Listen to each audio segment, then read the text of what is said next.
Salam, selamat datang di seri kuliah Ekonometrika ini. Ini adalah modul 3 dari 6 modul pembelajaran kita. Keenam modul itu adalah satu, regresi linear sederhana, sudah selesai. Dua, regresi linear berganda, juga sudah selesai. Tiga, multikolinearitas. Empat, heteroskedastisitas. 5.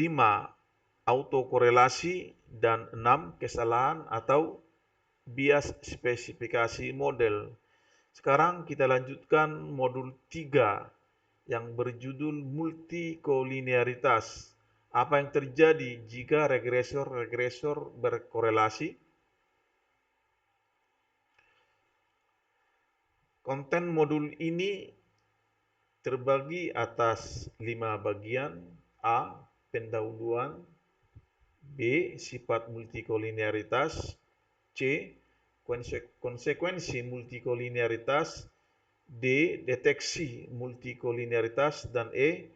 Solusi untuk multikolinearitas. Berdasarkan daftar ini ada tujuan-tujuan yang hendak kita capai. Sesudah mempelajari modul ini, Anda akan mampu untuk satu, mengetahui sifat-sifat multikolinearitas. Dua, mengetahui apa konsekuensi multikolinearitas terhadap koefisien-koefisien regresi jika memakai metode ordinary least square atau metode OLS. Tiga, mengetahui bagaimana mendeteksi multikolinearitas. Dan empat, bagaimana mengatasi masalah multikolinearitas. A. Pendahuluan. Salah satu dari asumsi-asumsi model regresi linear adalah tidak ada hubungan linear di antara variabel-variabel independen atau regresor. Artinya tidak ada multikolinearitas. Pertanyaannya adalah apa yang terjadi jika regresor-regresor berkorelasi satu sama lain? Dalam modul ini kita akan mencoba memahami asumsi klasik ini. Ya, asumsi metode OLS ini dengan menjawab pertanyaan-pertanyaan berikut. Apa sifat-sifat multikolinearitas? Apa konsekuensinya? Bagaimana mendeteksinya? Dan apa solusi bagi masalah multikolinearitas? B. Sifat multikolinearitas. Salah satu dari asumsi-asumsi model regresi linear adalah tidak ada hubungan linear di antara variabel-variabel independen. Dengan kata lain, tidak ada korelasi di antara variabel-variabel independen atau variabel explanatory atau regresor. Bila mana terdapat satu atau lebih hubungan linear semacam itu di antara regresor, kita menyebutnya sebagai multikolinearitas atau kolinearitas. Dibedakan multikolinearitas sempurna dengan multikolinearitas tak sempurna. Sebagai penjelasan, perhatikan persamaan regresi berganda paling sederhana berikut. Dikatakan paling sederhana karena hanya mengandung dua variabel independen atau regresor, yaitu X1 dan X2. Persamaan ini mengandung multikolinearitas jika X1 berkorelasi dengan X2 atau sebaliknya X2 berkorelasi dengan X1. Jika korelasi antara X1 dan X2 atau koefisien korelasi antara X1 dan X2 sama dengan 1, kita menyebutnya sebagai multikolinear sempurna. Jika koefisien korelasi R sama dengan 1, kita menyebutnya sebagai multikolinear sempurna. Jika terdapat multikolinear sempurna, maka kita tak mungkin mengestimasi koefisien regresi A, B, dan gamma.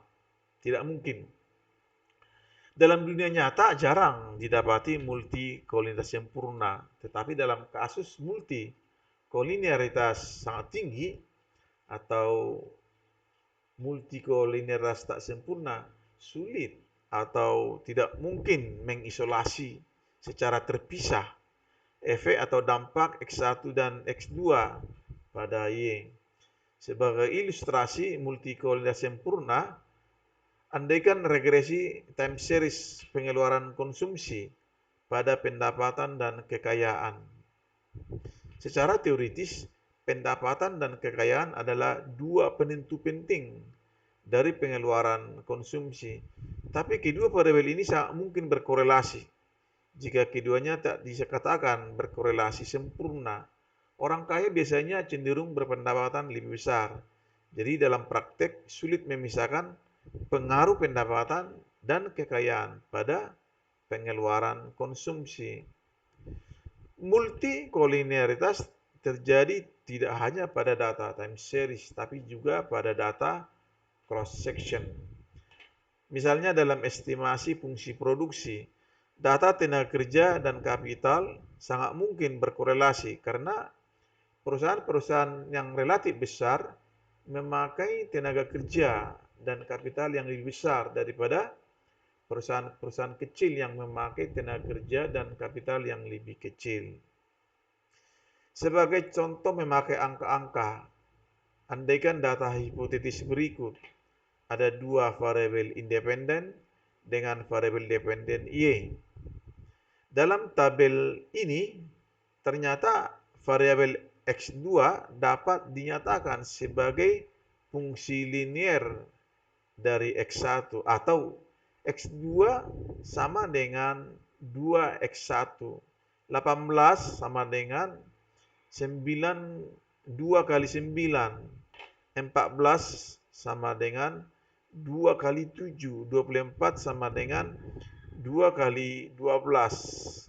16 sama dengan 2 kali 8. Dan 10 sama dengan 2 kali 5. Sehingga data ini mengandung multikolinearitas sempurna. Jika terdapat multikolinearitas sempurna atau koefisien korelasi sama dengan 1, maka kita tak mungkin mengestimasi koefisien persamaan regresi Y pada X1 dan X2. Secara grafik, multikolinearitas sempurna ditunjukkan oleh grafik 3, di mana sumbu datar mengukurkan variabel independen X2 dan sumbu vertikal mengukurkan variabel independen X1. Titik-titik pengamatan X1 dan X2 jika terletak pada sebuah garis lurus, maka X1 dan X2 ini dikatakan berkorelasi sempurna atau terdapat multikolinearitas sempurna. Jadi dalam kasus ini tidak mungkin menghitung koefisien A, B, dan C karena persamaan-persamaan dalam sistem persamaan normal tergantung satu sama lainnya, dan juga standar error koefisien regresi adalah tidak didefinisikan, akan diterangkan kemudian. Beda dengan itu, jika pengamatan X1 dan X2 tidak terletak pada sebuah garis lurus, melainkan tersebar di atas atau di bawah garis lurus ini, maka kita katakan ada multikolinearitas tak sempurna. Ya. Dan kita sudah katakan tadi, dalam kasus multikolinear tak sempurna, sulit atau tidak mungkin mengisolasi secara terpisah efek atau dampak X1 pada Y, X2 pada Y. Konsekuensi multikolinearitas. Dalam kasus multikolinearitas sempurna, tidak mungkin menghitung, seperti katakan tadi, menghitung koefisien A, koefisien B, dan koefisien C. Karena persamaan-persamaan dalam sistem persamaan normal tergantung sama lainnya. Dan juga standar error, koefisien regresi itu adalah tidak didefinisikan. Ambil contoh ini. Tadi sudah kita katakan bahwa X1 sama dengan 2X2, sehingga data itu mengandung multikolinearitas sempurna. Kita susun tabel kerja berikut ini untuk memperoleh jumlah-jumlah ini. Kalau kita masukkan ke persamaan normal ini, maka kita dapat memperoleh sistem persamaan matriks bagi persamaan-persamaan normal tadi. Selanjutnya kita hitung A, B, dan C. Memakai metode Cramer, ya, metode Cramer dilakukan dengan menggantikan secara bergiliran vektor konstanta ini terhadap kolom-kolom ini. Jadi untuk A, kita gantikan kolom ini dengan vektor konstanta ini. Demikian seterusnya, kita gantikan kolom kedua ini, dan akhirnya kolom ketiga ini. Sedangkan menurut metode Cramer, penyebut pada formula ini adalah sama. Dengan menghitung determinan matriks 3 kali 3 ini, ternyata hasilnya adalah 0. Demikian juga determinan matriks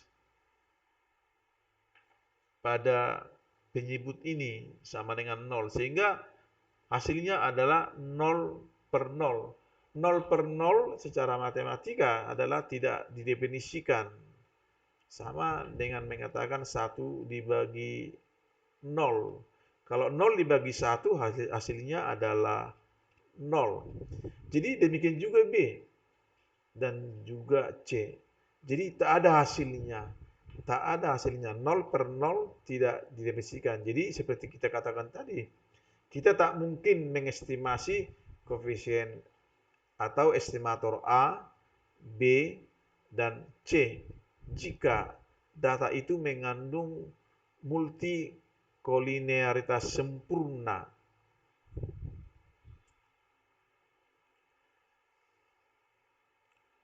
Konsekuensi multikolinearitas tinggi tetapi tak sempurna adalah sebagai berikut.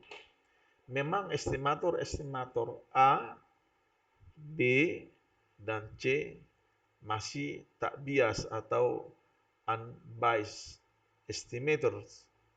Dua, varians faktor residu adalah besar. Sehingga varians dan standar error estimator A, B, dan C tentu akan meningkat. Akibatnya statistik T, estimator itu menjadi rendah. A dibagi SA, B dibagi SB, TC sama dengan C per SC. Karena standar deviasi, standar error, estimator A, estimator B, estimator C besar, tentu hasil pembagian ini menghasilkan T yang lebih kecil. Jadi ada kemungkinan kalau T hitung ini menjadi lebih kecil daripada T tabel.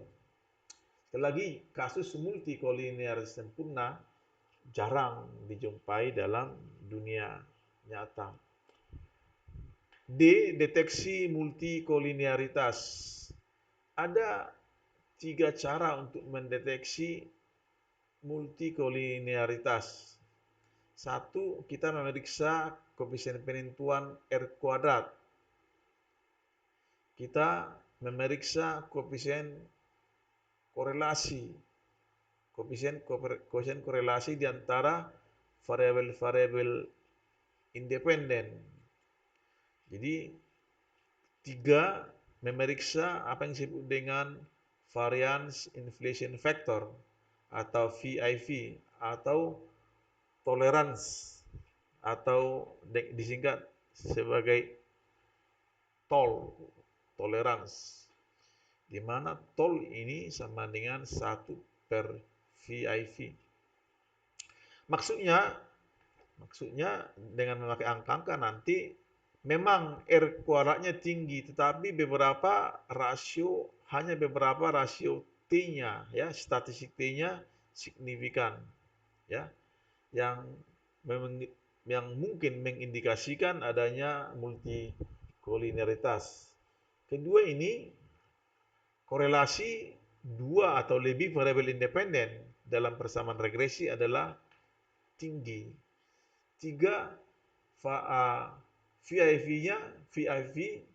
adalah tinggi, ya, atau toleransinya adalah 0. Misalnya, jika terdapat multikolinearitas sempurna, maka VIV itu adalah tak berhingga, ya, atau toleransinya adalah 1. Makin besar VIV, makin dimungkinkan terdapat multikolinearitas, makin besar. Atau sebaliknya, makin kecil toleransinya. Ada cut-off kalau VIV-nya lebih besar atau sama dengan 10, maka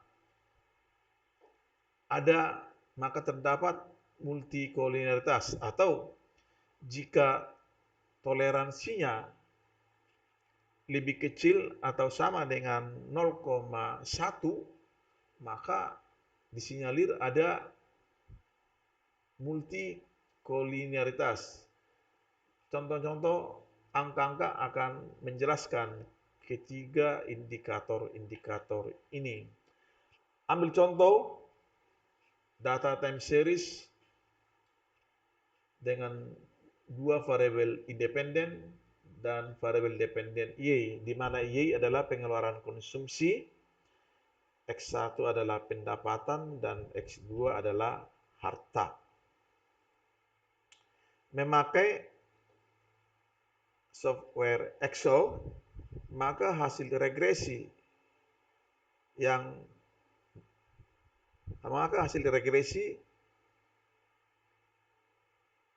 Y pada X1 dan X2 adalah sebagai berikut ini. Kita baca hasil output Excel ini, memang koefisien penentuan R⁻² adalah tinggi, 0,9635, ya, 0,9635, dan statistik T-nya kita lihat memang koefisien intercept adalah tinggi, tetapi koefisien slope X1 pendapatan dan koefisien slope X2 sebagai harta adalah rendah, ya, Dapat, kalau kita memakai pendekatan nilai V, ya, koefisien ini tidak signifikan karena nilai P-nya sangat besar.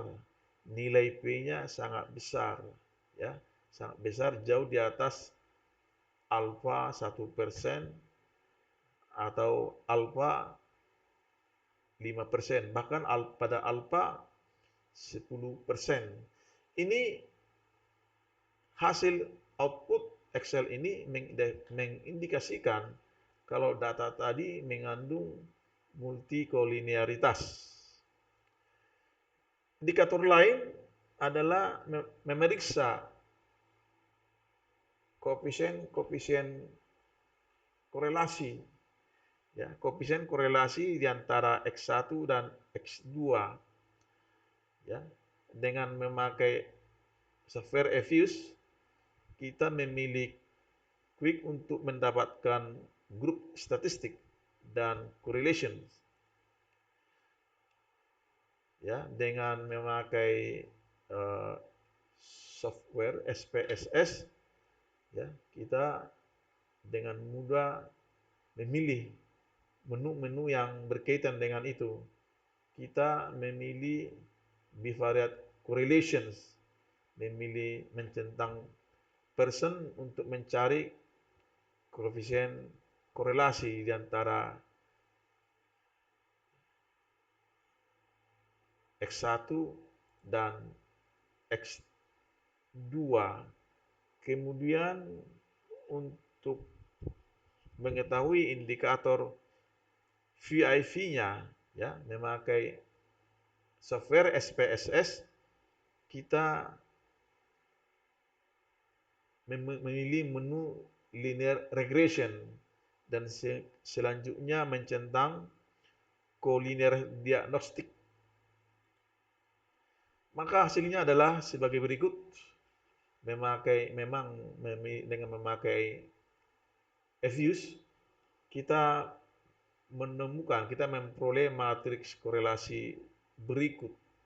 Tadi ada 3 variabel: variabel dependen konsumsi, variabel independen pendapatan, variabel independen harta. Jadi kalau kita mencari korelasi di antara variabel itu satu sama lain, maka kita memperoleh apa yang disebut dengan matriks korelasi. Tentu korelasi konsumsi dengan dirinya sendiri jelas adalah satu, pendapatan dengan pendapatan adalah satu, harta dengan dia sendiri adalah satu. Sedangkan korelasi konsumsi pada pendapatan sama dengan 0,9808. Korelasi yang perlu kita perhatikan adalah korelasi di antara variabel-variabel independen, yaitu pendapatan dan harta. Ternyata korelasi harta dengan pendapatan atau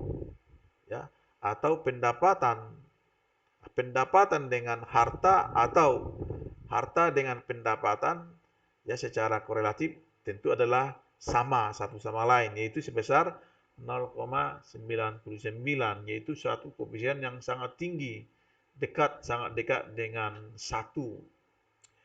Kemudian memakai indikator VIV, ternyata perlu kita tahu setiap variabel independen memiliki VIV-nya masing-masing, memiliki toleransinya masing-masing. Jadi baik untuk pendapatan maupun harta, ternyata VIV-nya lebih besar daripada 10, lebih besar daripada 10, dan angka toleransinya adalah lebih kecil, ya, lebih kecil daripada 0,1,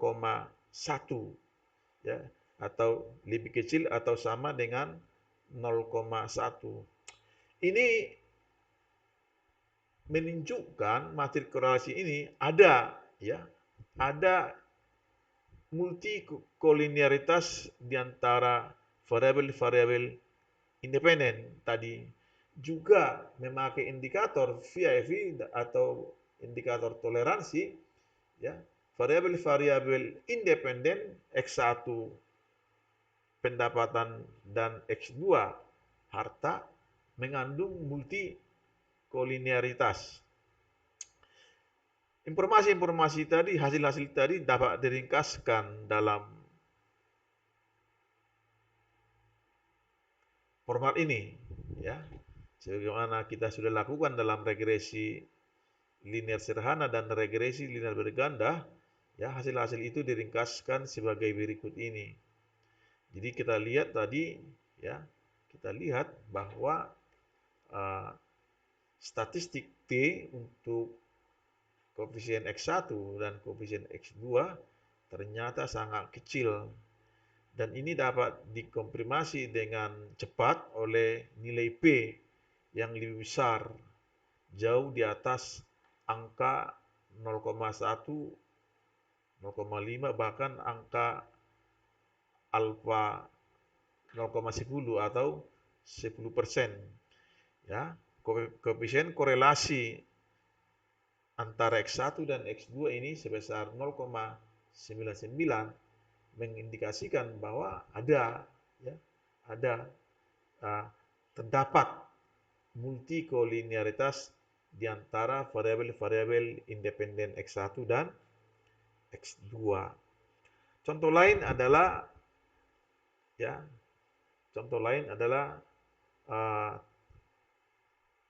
data impor sebagai fungsi GDP, produk domestik bruto, dan indeks harga konsumen. Contoh ini kita ambil dari referensi-referensi yang kita pakai, dan kita sengaja memakai contoh ini untuk menunjukkan contoh yang baik untuk menerangkan multikolinearitas itu sendiri. Ini adalah data time series. Kalau kita meregresikan impor pada GDP dan CPI dengan memakai logaritma, maka kita memperoleh hasil regresi memakai FIUS 10 ini. Ternyata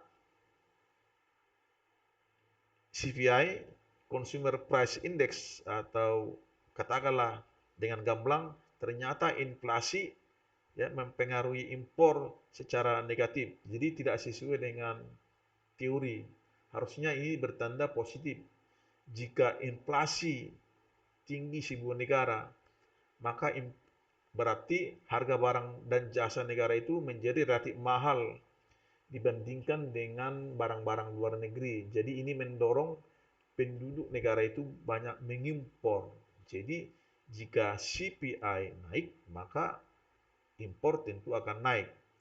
Itu berarti tanda koefisiennya adalah positif. Kita lihat R kuadratnya sangat tinggi.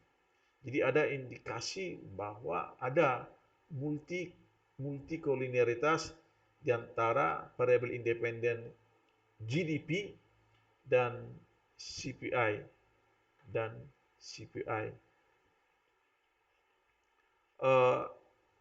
Ini adalah masalah, ya, tanda negatif ini menjadi masalah. Sebagai konfirmasi tambahan untuk adanya multikolinearitas tadi, mari kita periksa matriks korelasi dan indikator VIV dan toleransi. Ya, dengan memakai FIUS 10, kita memperoleh matriks korelasi ini. Ternyata ada korelasi yang tinggi di antara variabel-variabel independen GDP dan CPI atau sebaliknya sebesar 0,9926, sangat dekat dengan 1. Jadi diindikasikan ada multikolinearitas di antara variabel-variabel independen persamaan itu. Memakai output SPSS 26, ya, di multikolinearitas itu disinyalir ada jika kita memeriksa VIV-nya. Lagi-lagi koefisien VIV masing-masing variabel independen ini ada lebih besar daripada 10 atau toleransinya di bawah 0,1, Jadi kita dapat simpulkan bahwa ada multikolinearitas di antara variabel-variabel independen persamaan ini.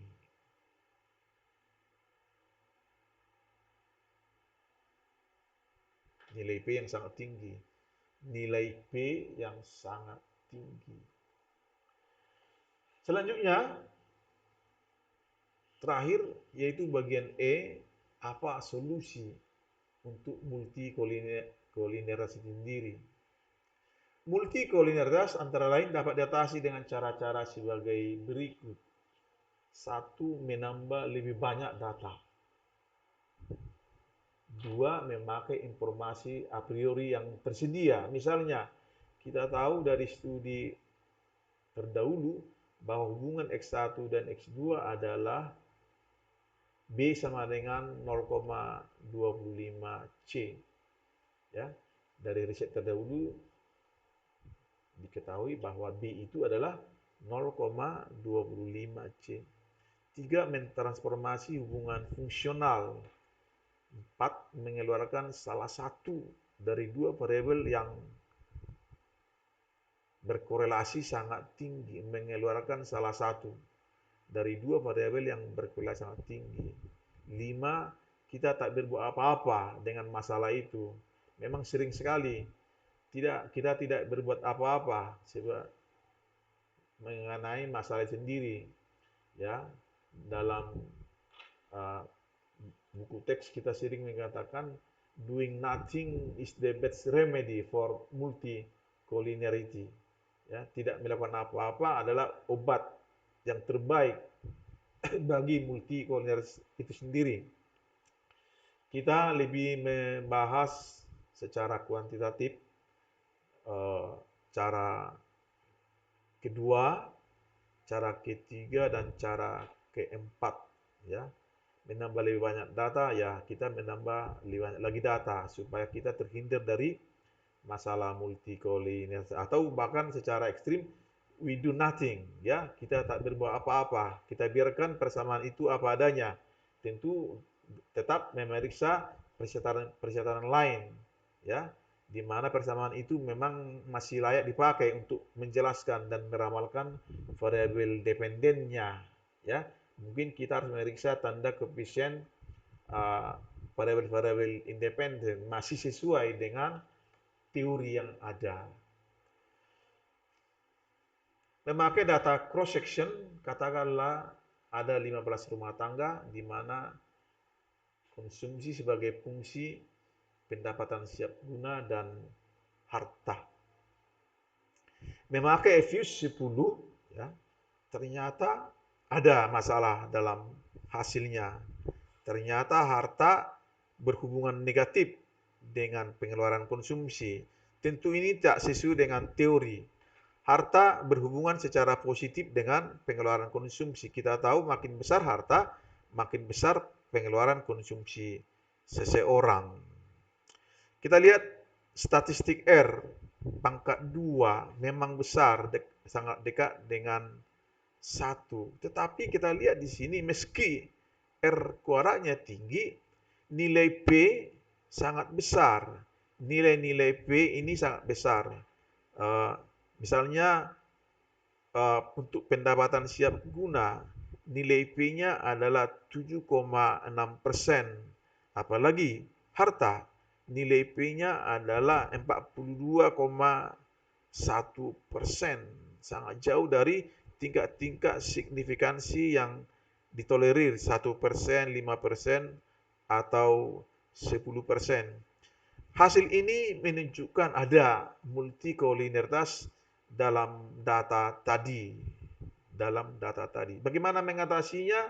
Kita, ya, sebelumnya kita periksa lagi, ya, kita konfirmasi lagi, ya, koefisien korelasi di antara variabel-variabel independen pendapatan dengan harta ternyata sangat tinggi.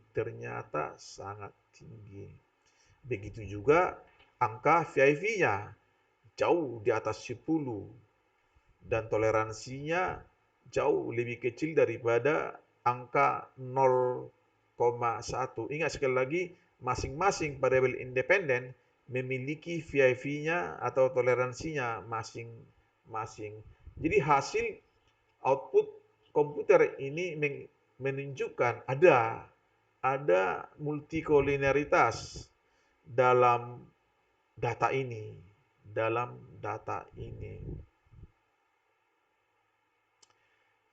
Diringkaskan sebagai berikut dan kita sudah membacanya tadi. Ya, dengan report seperti ini orang dengan mudah menilai persamaan regresi ini dengan informasi ini. Bagaimana mengatasinya? Tadi kita katakan kita meregresikan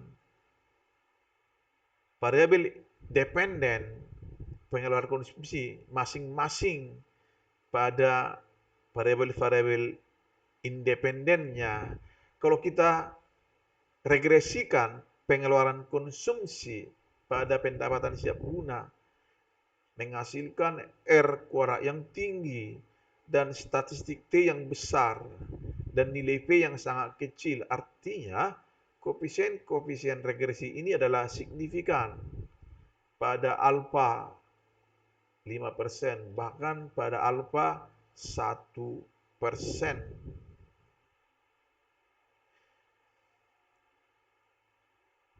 Selanjutnya kita regresikan ya sebagai solusi atas masalah multikolinear tadi, kita regresikan pengeluaran konsumsi pada harta. Ternyata hasilnya sangat sesuai dengan teori.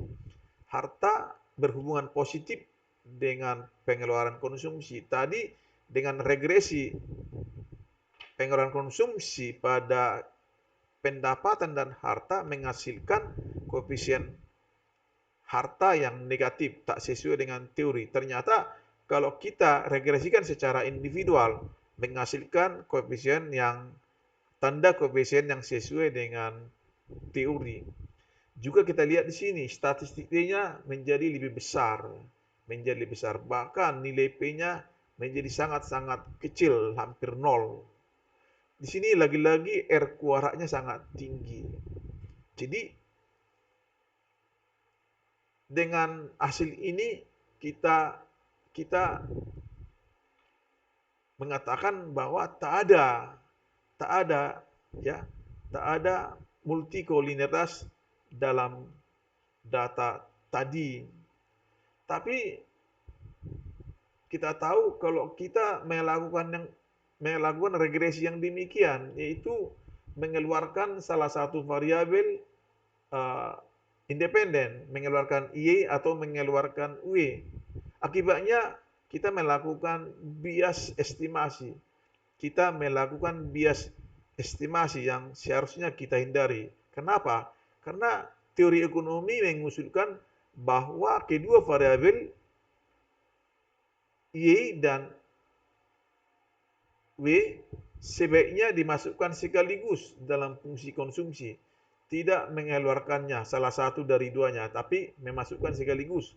Karena teori ekonomi mengatakan demikian, kalau pendapatan dan harta mempengaruhi pengeluaran konsumsi.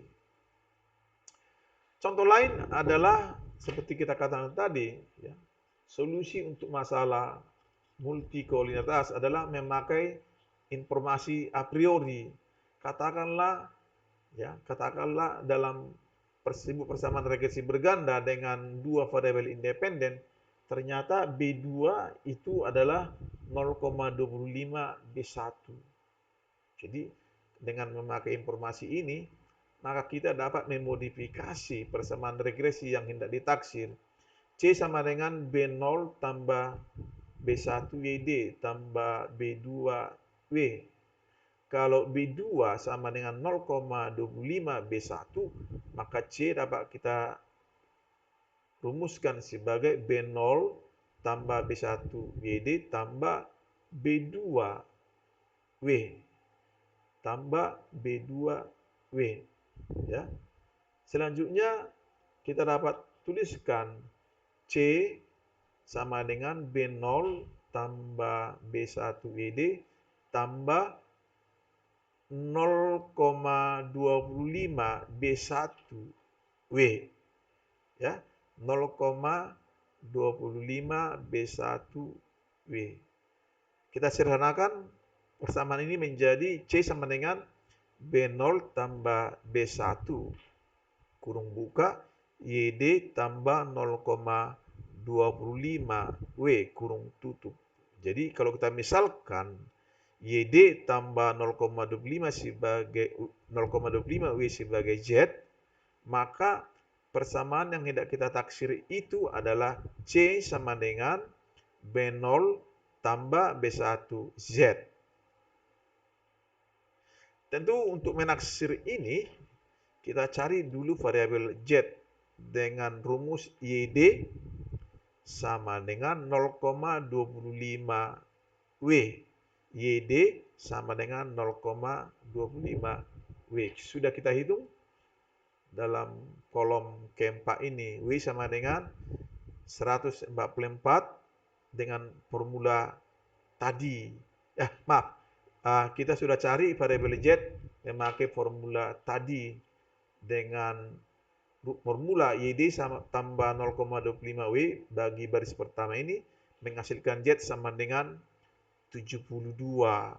Baris kedua menghasilkan Z sama dengan 24. Demikian seterusnya kita memperoleh variabel Z. Sekarang mari kita regresikan konsumsi pada Z.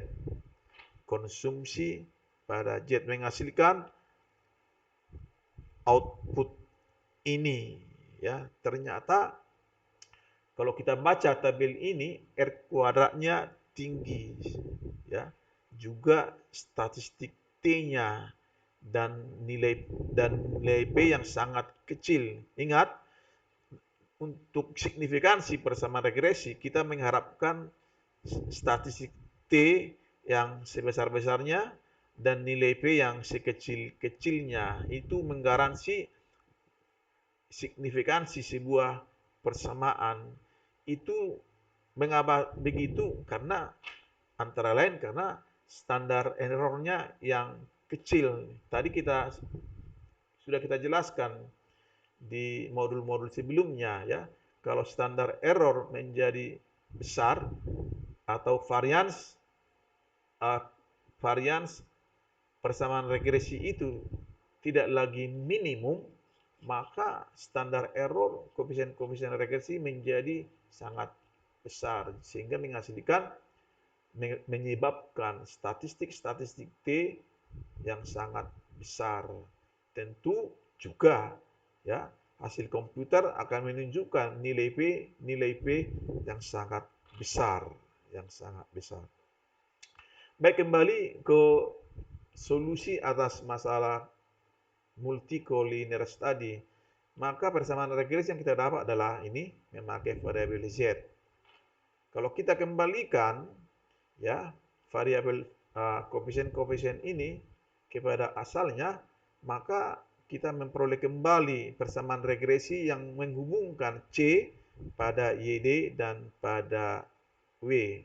C sama dengan 2,53 tambah 0,39 YD tambah 0,10 W.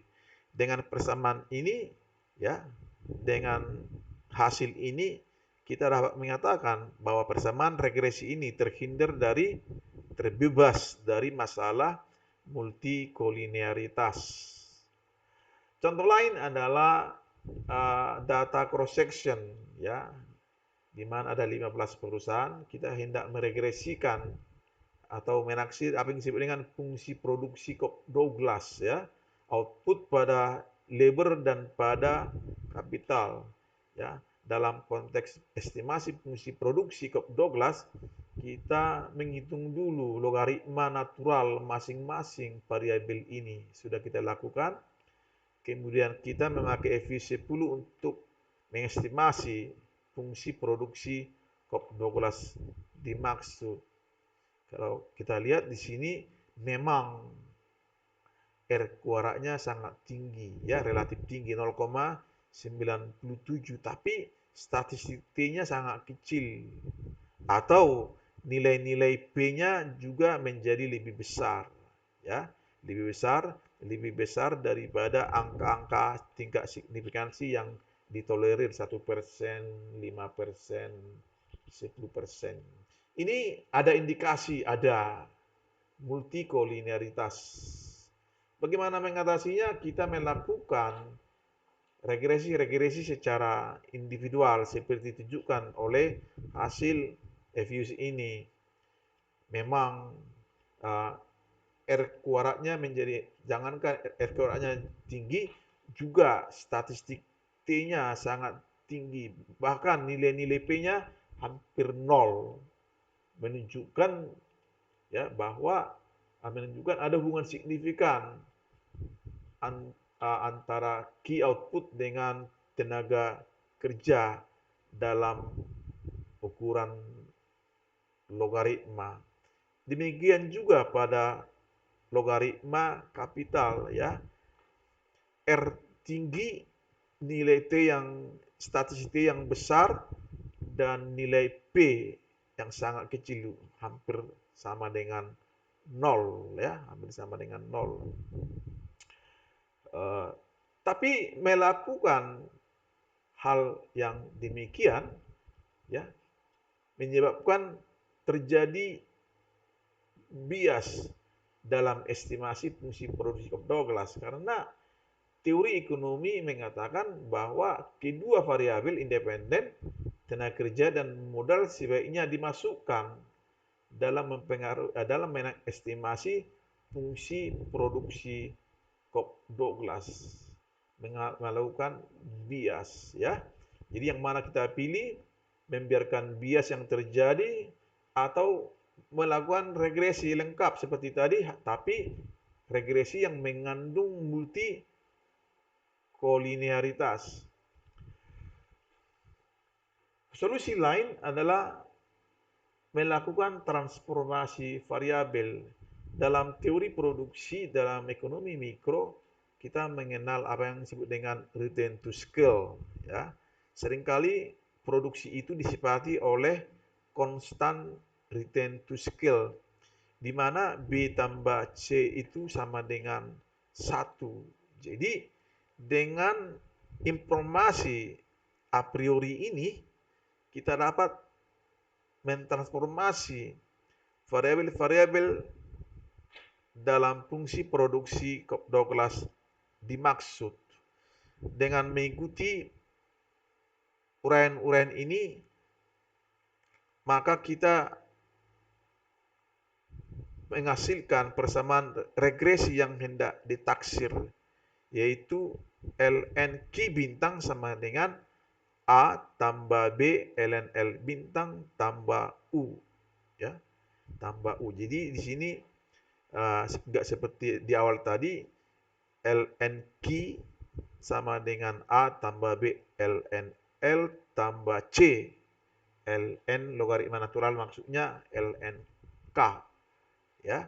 Karena melakukan demikian ada masalah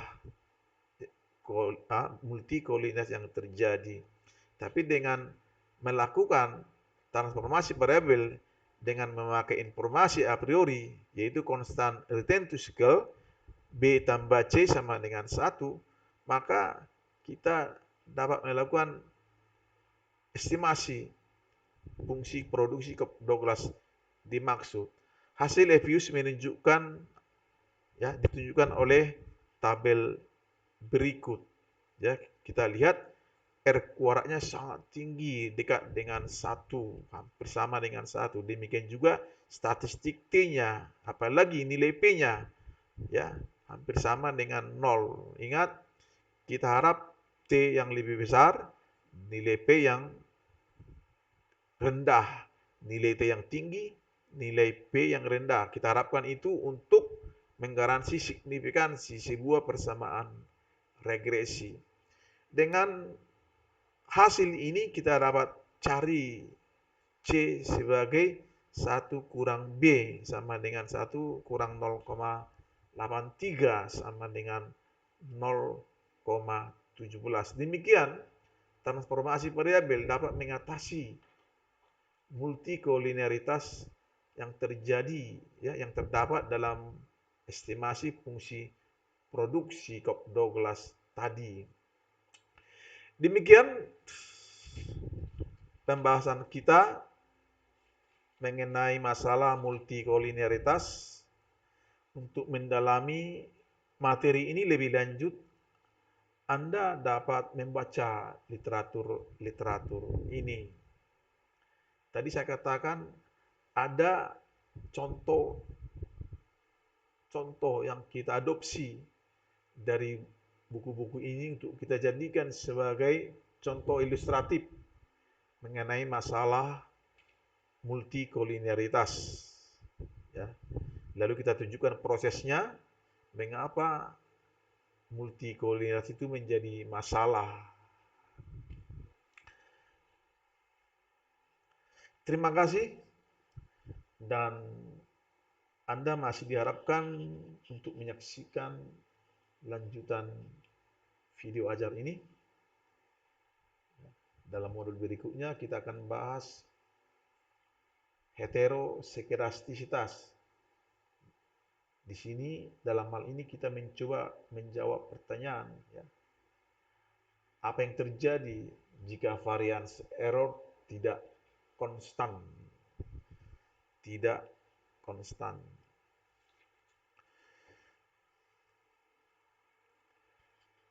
Demikian pembelajaran kita. Terima kasih